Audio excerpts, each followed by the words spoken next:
తాడిపత్రికి పోవాలంటే పోలీస్ అధికారులు ప్రతిసారి అడ్డుపడడం జరుగుతుంది.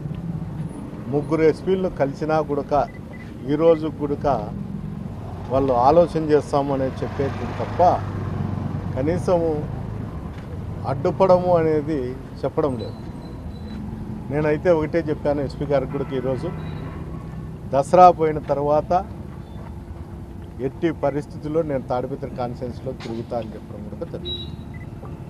ఎంతసేపు ఉన్నా కూడా పరిశీలిస్తాము, చూస్తాము, ఆలోచన చేస్తామని చెప్పడం తప్ప వేరే విధంగా ఏం లేదు. నన్ను నా కాన్ఫరెన్స్కి పంపించేదానికి మీరు పర్మిషన్ ఇవ్వండి, మీరు అడ్డుపడుకోకపోయినా అయినా కానీ నేను పోతాను. రెండిట్లో ఏదైనా కానీ మీరు తెలియజేస్తే నాకు అదే సార్. నాకు ఇదే విధంగా మీరు ఆటంకం కలిగిస్తా అంటే నేను మీ ఎస్పీ ఆవరణలో కూర్చొని ఖచ్చితంగా నిరసన వ్యక్తం చేస్తానని ఈ సందర్భంగా